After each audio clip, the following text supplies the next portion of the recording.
Gentlemen, back on Canary Wharf, I have a few quotes for you concerning the recent meltdown.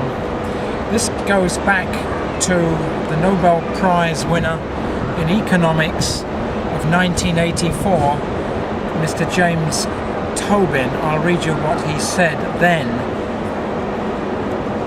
I suspect we are throwing more and more of our resources into financial activities, remote from the production of goods and of services, into activities that generate higher and higher private rewards disproportionate to their social productivity.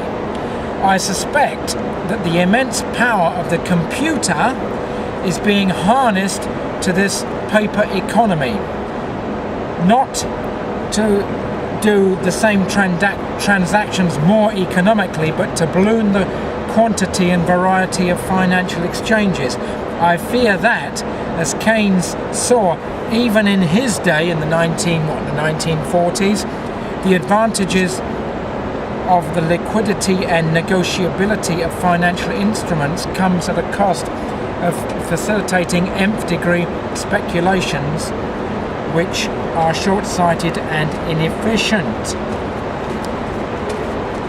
Well, that's what the man said.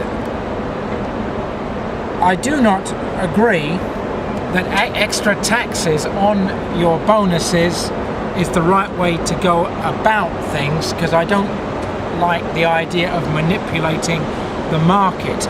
And also, Canary Wharf is a tremendous engine of taxation money in the whole of Great Britain. You are literally the goose which has laid the golden egg. However, we do have our sensibilities. I'm speaking as candidate for Parliament independent of the constituency in Medway, Kent, for Gillingham and Rainham. Here's a few quotes.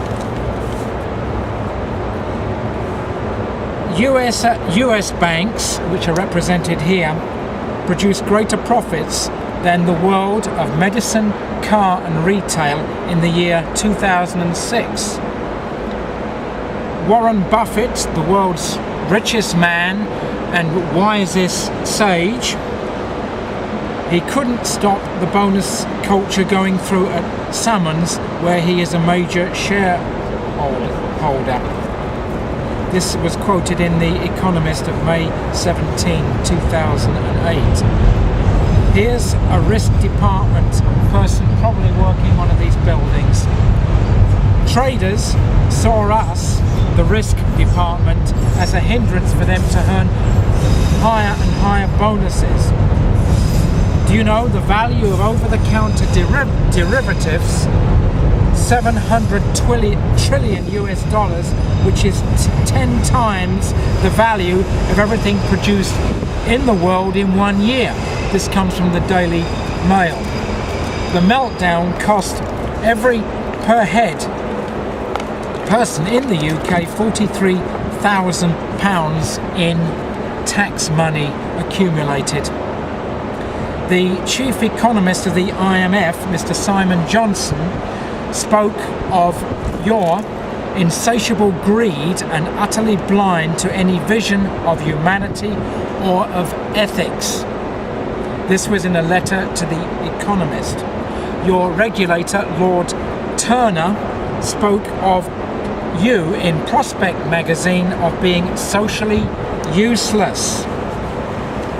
Well, strong words indeed. So how are we, the people of democratic England, to look at such things? What shall we do?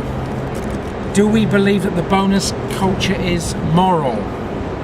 I think not. Who can, after all, think that they are worth somewhere in this, among these edifices, to be worth 1,000, if not 10,000 times the work and labour of a devoted nurse, for example? It was Vice President Joe Biden who spoke of the flaunting of wealth as an abuse of power. And as a candidate for Parliament, I would like to suggest that a specialised tax on purchase is where we should be looking at. I note such things as gold bathtubs and such ridiculous things of this. And you can understand also that we can only eat, after all, so much. I will leave with a quote from one of the great robber barons in history, who had a moment on the road to Damascus, we can say, where he saw light and became one of the great benefactors to the world. And Mr. Carnegie spoke, if you die with wealth unspent and unused in good purposes, you die shamed. So let's think about that, gentlemen, and please do not think of what you do as moral if you do not attach a purpose to the accumulation of impossible levels of wealth.